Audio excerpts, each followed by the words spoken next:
dictionary paper here. This is a map. It just has a wash of color on it. And I have, this is deli paper that has ink on it. Okay, and then I have a plastic bag and a gel plate. If you don't have a gel plate, you can use the plastic bag to do this technique. You just need to use thicker paint when you do it. But let's start with a gel plate first, okay? And I'm gonna do it on the plain paper so there's a lot of contrast here. I'm gonna use these 3 colors: the iridescent bright gold, phthalo green, and quinacridone violet, okay? But first we're gonna crumple the paper. Once you put the paint on the gel plate, you have to work pretty quick, or I like to anyway. So we're gonna take the paper, whatever paper you're gonna use, and you're gonna crumple it up into a ball.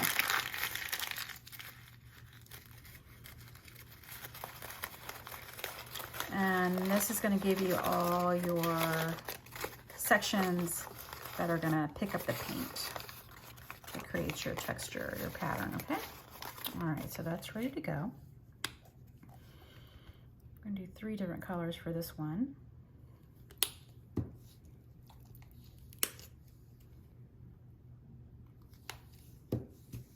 That's that. So I'm gonna take my brayer, spread this paint out. Okay, see how sometimes the plate, it starts to separate on the plate. That's what I mean, that you have to work kind of fast whenever you put these fluids down on it.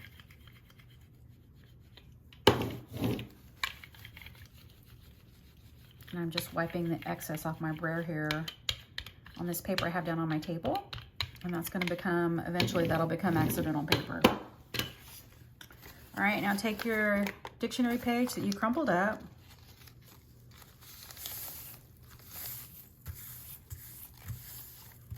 Place it right on top here.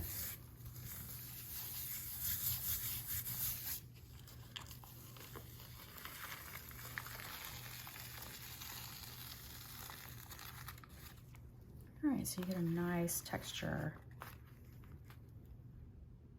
Love that. And now we're gonna try it with the background that's already got some paint on it here.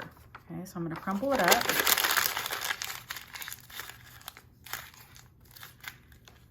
This paper is a little bit thicker than the dictionary paper. This came out of an atlas. So we'll see what it does. I'm gonna use just the dark green and see what we get. That's kind of the cool thing about using this gel plate, is you don't really know what you're gonna get until you pull up your paper.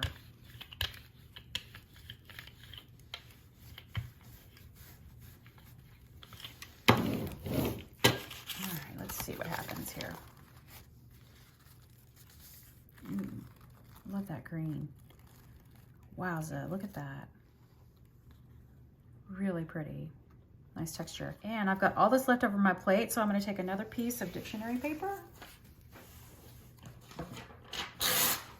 and pull another print. It might be a little bit lighter.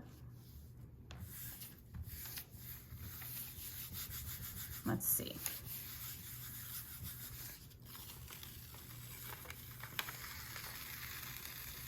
Oh, this makes me so happy. Look how pretty that is. Love it. All right, now if you don't have a gel plate, you can do this technique with a plastic bag. But the paint, I think, needs to be a little bit thicker. So I'm gonna go from the fluid acrylics to a medium or heavy body paint. This is a Master's Touch Hobby Lobby Rose Bright Red, okay? So I'm gonna use this that's already been painted, all right? And since I know it's only gonna come to here, I'm not gonna put any paint on this side. I'm not gonna waste the paint. Okay, but first I'm gonna crumple.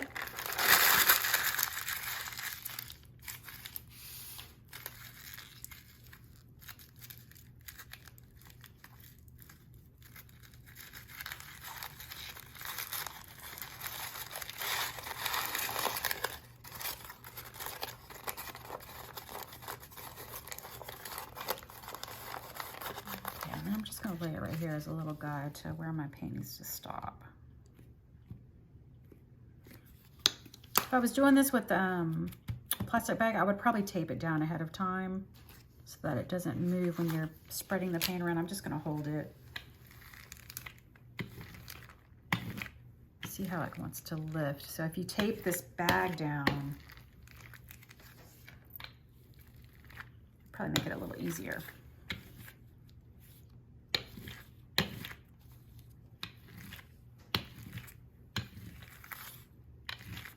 All right. So let's see what we get here. So you can do this technique with any paper that you can crumple up that's not too thick, that it will still crumple and give you these nice divisions here.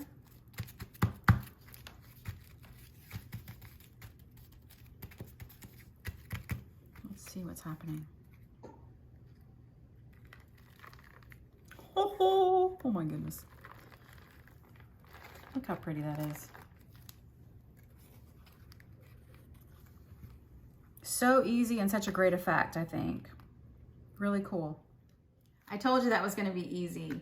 So I'm going to try to put more of these paper texturing videos. Be sure you subscribe to my YouTube channel. You can email me anytime if you have questions at lisamoralesmixmedia.com, and be sure to follow me on Instagram @APinchOfWonderful. See you next time. Bye-bye.